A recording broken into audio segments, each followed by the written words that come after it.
Udah dengar suaraku? Jangan pakai headset dibilang.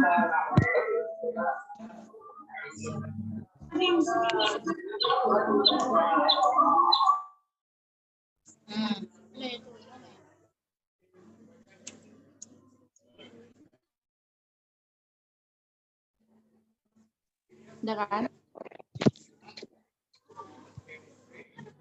Lamikmu Febi.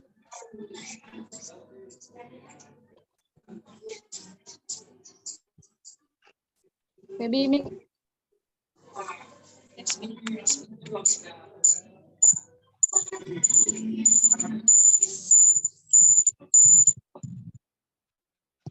Udah dengar? Udah dengar kalian suara aku?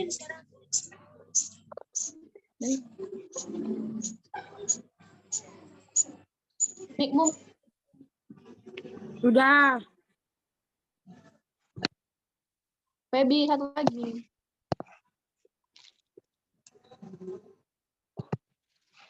Mulai.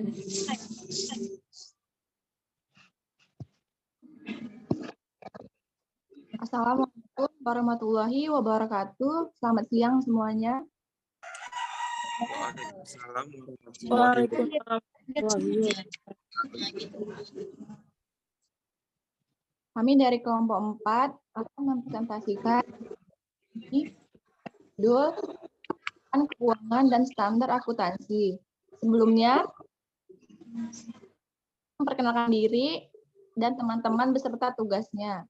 Saya sendiri dan penyaji 4, hari 3, Siti Arifah sebagai penyaji 2, Febi Anggraini sebagai penyaji 1. Baiklah, tanpa basa-basi, saya persilahkan kepada penyaji 1.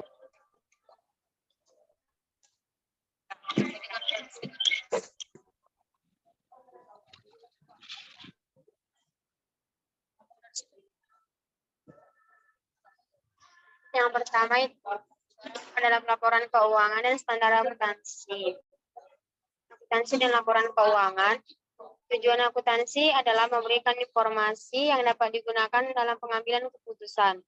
Akuntansi adalah jasa di mana yang fungsinya adalah memberikan informasi kuantitatif, terutama informasi mengenai keuangan dan entitas ekonomi yang dimaksudkan akan menjadi berguna dalam pengambilan keputusan ekonomi atau dalam membuat pilihan di antara berbagai alternatif yang ada.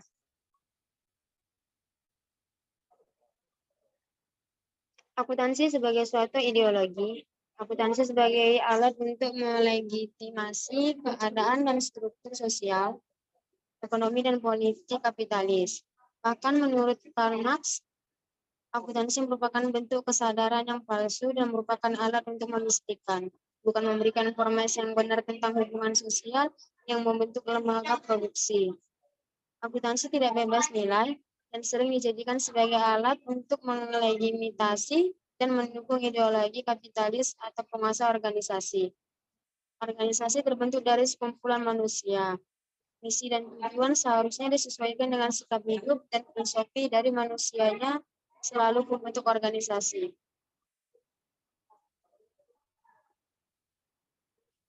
Akuntansi sebagai bahasa bisnis, fungsinya adalah untuk mengkomunikasikan informasi mengenai perusahaan kepada pihak-pihak yang berkepentingan ataupun stakeholders. Lewat bahasa akuntansi inilah pihak-pihak memiliki kepentingan terhadap perusahaan yang tepat, memperoleh gambaran mengenai kondisi keuangan dan hasil kinerja perusahaan. Bahasa akuntansi ini juga memiliki simbol-simbol, istilah dan kata-kata yang hanya dapat dipahami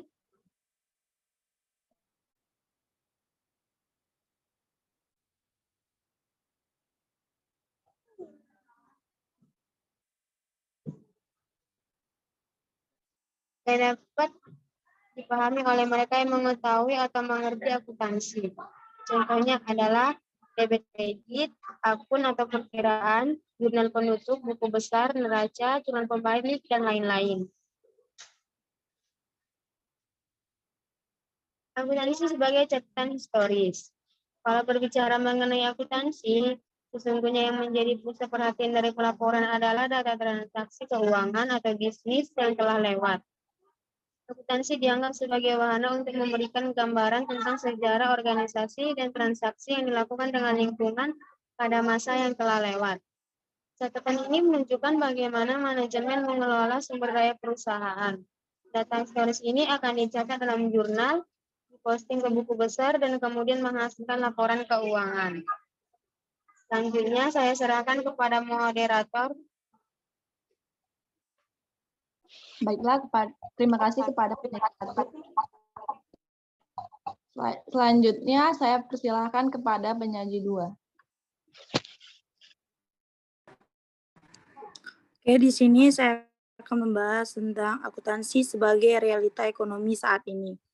Akuntansi yang dapat memberikan gambaran mengenai keadaan atau realita ekonomi perusahaan saat ini. Konsekuensinya adalah bahwa aktiva dan kewajiban perusahaan harus dicatat dan dilaporkan dengan menggunakan nilai pasar wajar saat ini. Bukan biaya historis secara umum, penggunaan laporan keuangan lebih memilih menggunakan biaya historis karena memberikan tolak ukur yang lebih dapat dipercaya atau biaya objektifnya. Selanjutnya, akuntansi sebagai biaya sebuah sistem informasi. Merupakan akuntansi yang menggambarkan proses hubungan antara sumber data keuangan dengan para penerima informasi melalui saluran komunikasi tertentu yang dinamakan siklus akuntansi.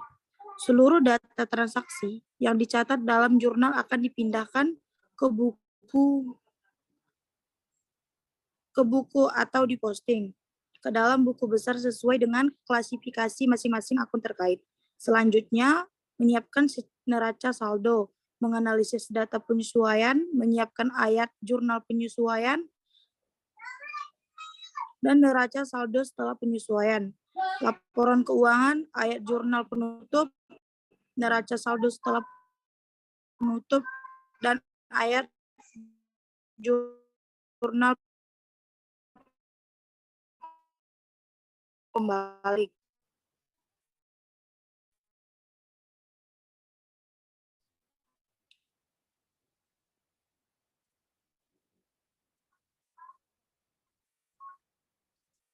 Slide selanjutnya, Kak.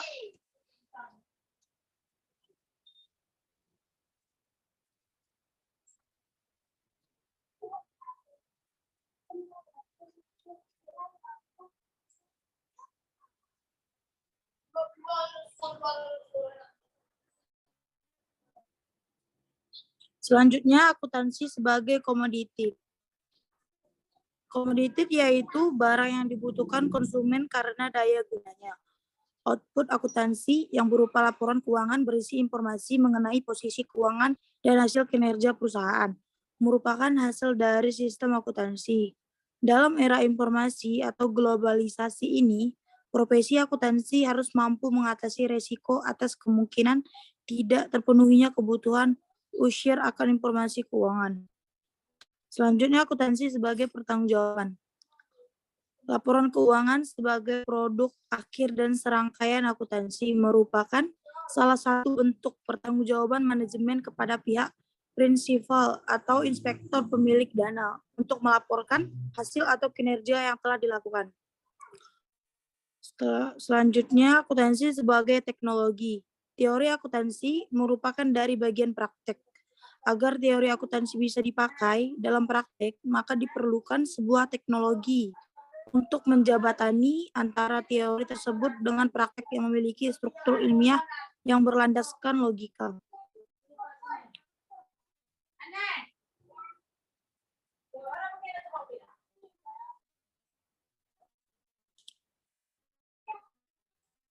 Tujuan laporan keuangan menurut APB Statement nomor 4 adalah yang pertama itu memberikan informasi yang terpercaya tentang sumber daya ekonomi dan kewajiban perusahaan.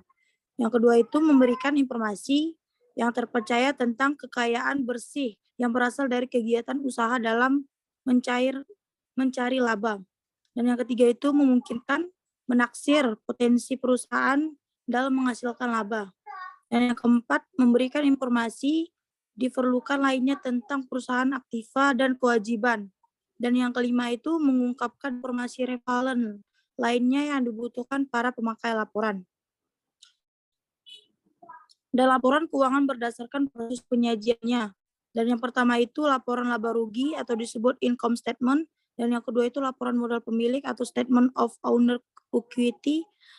Yang ketiga itu neraca atau balance. Dan yang kelima itu laporan arus kas atau statement of cash flows.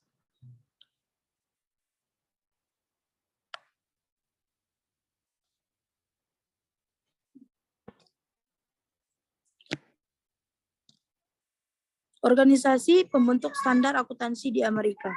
Standar akuntansi mencakup kompetensi, peraturan dan produser yang telah disusun dan disahkan oleh sebuah lembaga resmi atau badan pembentuk standar pada saat tertentu. Standar akuntansi ini merupakan masalah penting dalam profesi akuntansi, termasuk bagi para pemakai laporan keuangan.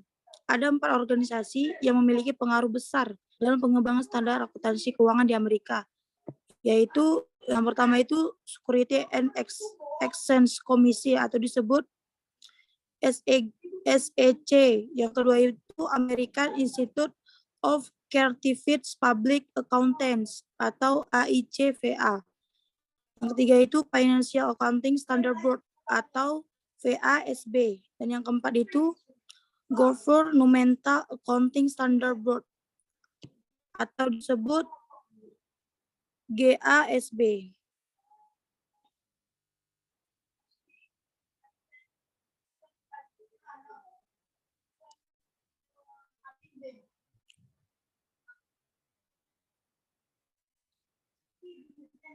Securities and Exchange Commissions. Pelaporan keuangan kepada pihak eksternal senantiasa dikembangkan seiring dengan pesatnya laju pertumbuhan transaksi pasar modal. SEC dibentuk pada tahun 1934, di mana peran utamanya adalah mengatur penerbitan atau transaksi perdagangan sekuritis oleh emiten kepada khalayak ramai atau publik. Seluruh perusahaan yang di mana usahanya dimiliki publik diharuskan oleh SEC untuk melengkapkan laporan keuangan tahunan, laporan keuangan kuartalan, dan informasi lainnya mengenai peristiwa-peristiwa yang dianggap signifikan. Selanjutnya, American Institute of Certified Public Accountants atau disebut dengan AICPA adalah sebuah organisasi profesi akuntan pemilik 1987 dan menerbitkan jurnal bulanan dengan nama Journal of Accountancy. AICPA ini memiliki peran penting dalam pengembangan dan pembentukan standar akuntansi, termasuk penyiapan atau disebut penyelenggaraan ujian sertifikasi dan pendidikan berkelanjutan bagi para akuntan publik. Selanjutnya, temukan rekan saya, Ayanta.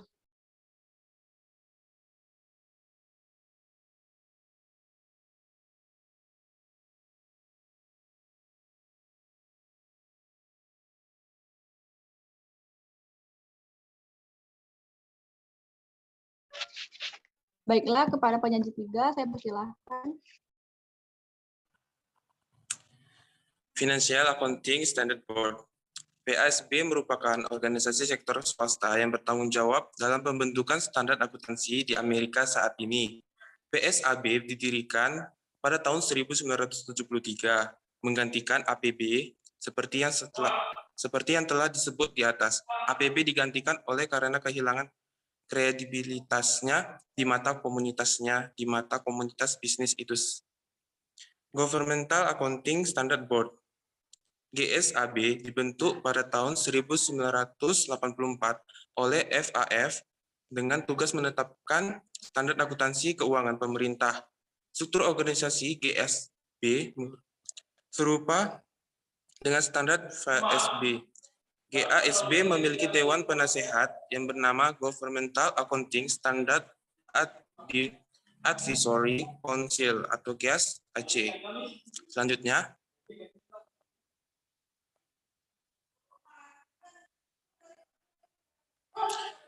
tiga, standar akuntansi internasional. Saat ini, ada dua standar akuntansi keuangan yang diterima untuk digunakan secara internasional, yaitu GAAP Amerika dan standar pelaporan keuangan internasional. Financial Reporting Standard atau IFRS. IFRS ini diterbitkan oleh IASB atau yang berdiri pada tahun 1973. FASB dan IASB bekerja sama untuk mengembangkan sebuah standar akuntansi keuangan yang sama. Mereka telah mengidentifikasi ada beberapa standar akuntansi yang dapat dipadukan secara bersama-sama tanpa mengalami banyak kesulitan. Di antaranya, meliputi akuntansi untuk harga perolehan beberapa jenis persediaan, akuntansi untuk pertukaran aktiva non-moneter, pelaporan perubahan akuntansi, dan perhitungan laba per saham.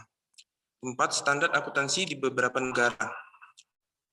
Standar akuntansi yang disusun dan ditetapkan oleh badan profesi yang berwenang tidak akan berguna penerimaan secara luas dan juga tanpa adanya kesediaan keuangan.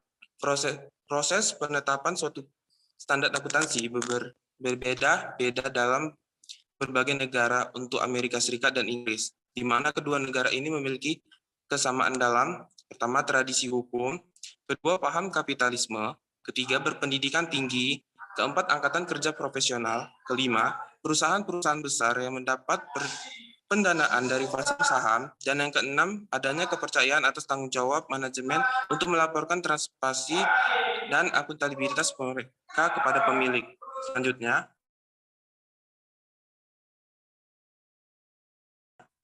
perkembangan standar akuntansi di Indonesia.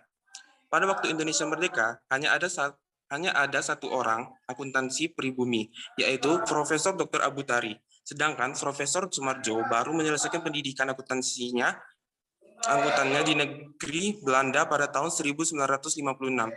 Akuntan Indonesia pertama yang merupakan lulusan dalam negeri adalah Basuki Sidarta, Hendra Darmawan, Tan Tongju, dan Go Jusiem. Pada hari Kamis tanggal 17 Oktober 1957, kelima akuntan tadi mengadakan pertemuan di Aula Universitas Indonesia dan bersepakat untuk mendirikan perkumpulan akuntansi di Indonesia. Karena pertemuan tersebut tidak dihadiri oleh semua akuntan yang ada, maka diputuskanlah untuk membentuk panitia persiapan pendirian perkumpulan akuntansi di Indonesia.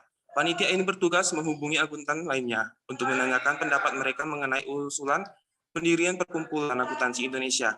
Surat yang dikirimkan panitia kepada 6 akuntan lainnya memperoleh jawaban setuju. Perkumpulan yang diberi nama Ikatan Akuntansi Indonesia atau IAI akhirnya terbentuk pada tanggal 23 Desember 1957, yaitu pada pertemuan ketiga yang diadakan di Aula Universitas Indonesia pada pukul 19.30. Selanjutnya,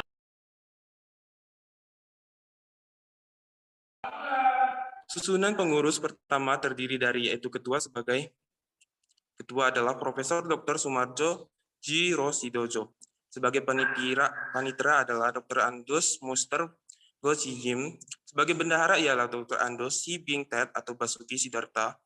Sebagai komisaris ada Dr. Tan Jungju. Sebagai komisaris juga ada Dr. Andus Oi Kwing Tek atau Hendra Darmawan. Sedangkan keenam akuntan lainnya adalah sebagai pendiri IAI adalah Profesor Dr. Abu Tari, Ji Pojang, Tan Eng On, Tang Xiu Jan, Ling Kui Lang, De Tik Him. Konsep anggaran dalam IAI yang pertama diselenggarakan pada tanggal 15 Mei 1958 dan naskah finalnya selesai pada tanggal 19 Oktober 1958. Menteri Kehakiman kemudian menyesahkannya pada tanggal 11 Februari 1956. Namun demikian, tanggal pendirian IAI ditetapkan pada 23 Desember 1957. Ketika itu, tujuan IAI adalah membimbing perkembangan akuntansi serta mempertinggi mutu pendidikan dan pekerja akuntansi.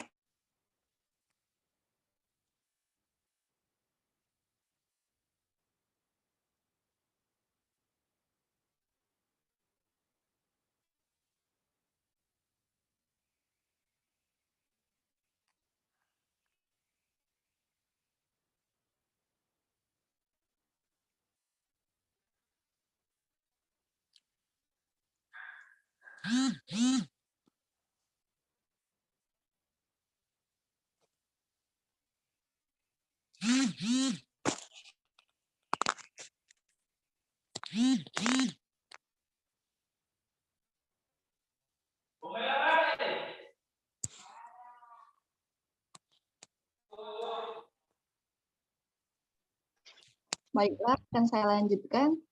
Presentasi manajemen lingkungan kerja dan pelaporan keuangan. Proses pelaporan keuangan berhubungan langsung dengan orang-orang yang terlihat di dalamnya. Pemilihan atas metode dan standar akuntansi yang akan digunakan sebagai basis pelaporan dipengaruhi oleh persepsi pihak pembuat laporan keuangan. Laporan keuangan merupakan produk pasar dan sebagai hasil dari sebuah proses pendekatan politik. Dengan kata lain, bahwa dalam proses pelaporan keuangan dipengaruhi oleh keinginan untuk mempengaruhi pasar atau harga pasar saham. Proses pelaporan keuangan juga dipengaruhi oleh proses politik dan yang terlihat dalam pembentukan regulasi atau seperti penetapan standar akuntansi yang diimplementasi serta peraturan-peraturan yang terkait dengan pasar. Manajemen sebagai pihak yang sangat berpengaruh dalam proses pelaporan keuangan tentu saja biasanya akan mempengaruhi proses implementasi standar tersebut dalam lingkungan bisnis. Berdasarkan sebuah hasil penelitian, Watts dan Zimmerman 1978 menyatakan bahwa pelaporan keuangan berhubungan dengan manajemen. Selanjutnya.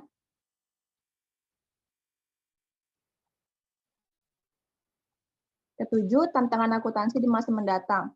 Proses profesi ini telah banyak membantu SEC terutama dalam memenuhi tanggung jawabnya untuk mengadopsi standar akuntansi perusahaan publik dan mengesahkan standar audit yang menjamin kualitas tertinggi informasi keuangan.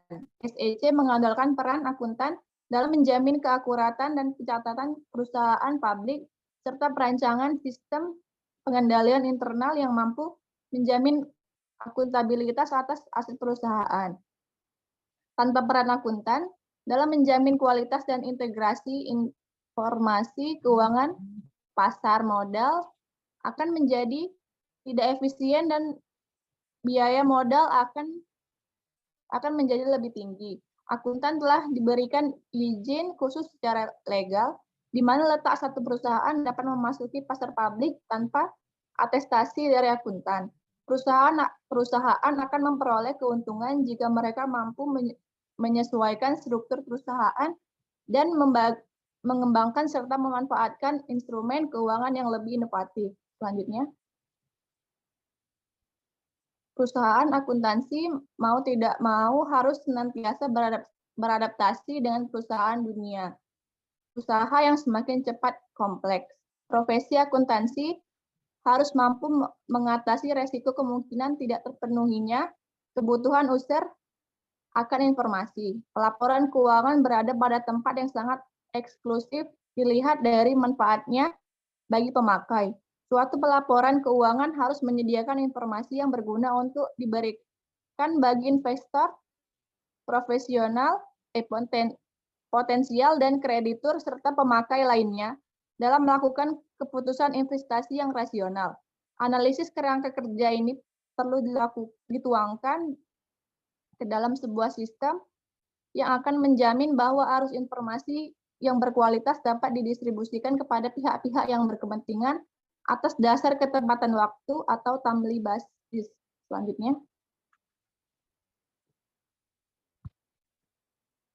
8. Masa depan akuntansi. 3 hal yang mungkin sangat penting bagi masa depan akuntansi yang perlu dicermati dan mendapat perhatian khusus dari profesi akuntansi. 3 hal tersebut adalah: 1. Masalah pengakuan dan pengukuran atas aset dan kewajiban perusahaan, dengan kata lain, apa yang seharusnya dilaporkan dalam laporan keuangan atau neraca. 2. Masalah ketepatan waktu pelaporan keuangan, dengan kata lain, seharusnya akun-akun dilaporkan. 3. Masalah pendistribusian informasi keuangan, Dengan kata lain, bagaimana informasi keuangan didistribusikan kepada para user. 9.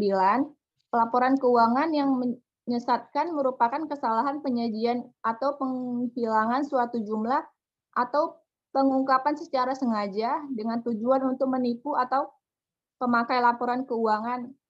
Kebanyakan kasus laporan keuangan yang mengandung kecurangan berkaitan dengan suatu usaha untuk melaporkan lebih saji pendapatan.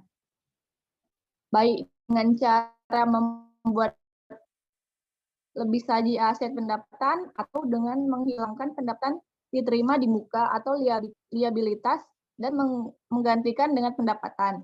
Selanjutnya.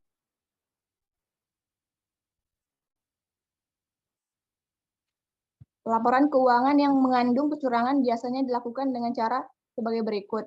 Manipulasi, pemalsuan, atau mengubah catatan akuntansi atau dokumen. Pendukung yang menjadi dasar penyusunan laporan keuangan. Yang kedua, kesalahan pengungkapan atau penghilangan secara sengaja peristiwa, transaksi atau informasi signifikan lain dalam laporan keuangan. Ketiga, kesalahan yang disengaja atas penerapan prinsip akuntansi, khususnya yang berkaitan dengan jumlah klasifikasi penyajian atau pengungkapan. Ada 3 kondisi yang dapat menyebabkan terjadinya kecurangan. Ketiga kondisi tersebut adalah 1. Insentif atau tekanan, manajemen maupun karyawan yang memiliki insentif, dorongan, atau tekanan untuk melakukan kecurangan. Kedua, peluang. Keadaan yang memberi peluang atau kesempatan bagi manajemen maupun karyawan untuk melakukan kecurangan. Ketiga, perilaku atau pembenaran atas tindakan. Suatu perilaku atau karakter yang membuat manajemen maupun karyawan melakukan tindakan yang tidak jujur atau lingkungan yang membuat mereka menjadi bertindak tidak jujur dan membenarkan tindakan tidak jujur tersebut. Selanjutnya. Contoh faktor resiko atau masing-masing kondisi yang menyebabkan terjadi pelaporan keuangan yang mengandung kecurangan adalah 1. Insentif atau tekanan, yaitu bagi identitas atau manipulasi laporan keuangan timbul ketika terjadinya penurunan atau ketidakstabilan dalam prospek keuangan entitas yang diakibatkan oleh kondisi ekonomi, industri, atau operasi entitas. Kedua, peluang, yaitu meskipun laporan keuangan dari semua entitas berpotensi untuk dimanipulasi, resikonya akan lebih besar terjadi pada perusahaan yang melibatkan banyak pertimbangan dan estimasi akuntansi, khususnya estimasi akuntansi signifikan yang menyangkut pertimbangan dan ketidakpastian yang sulit diverifikasi. Ketiga, perilaku atau pembenaran. Perilaku manajemen puncak berkait dengan proses pelaporan keuangan merupakan faktor kritis dalam penelitian kemungkinan terjadinya pelaporan keuangan yang mengandung kecurangan. Selanjutnya. Baiklah, itu saja yang bisa kami sampaikan. Bagi kakak-kakak dan abang-abang yang ingin bertanya atau memberi saran, saya persilahkan di kolom komentar. Dan mohon maaf apabila ada kesalahan kata atau pengucapan dari kami. Saya akhiri dengan wassalamualaikum warahmatullahi wabarakatuh. Selamat siang semuanya. Waalaikumsalam warahmatullahi wabarakatuh. Waalaikumsalam Jadi saya warahmatullahi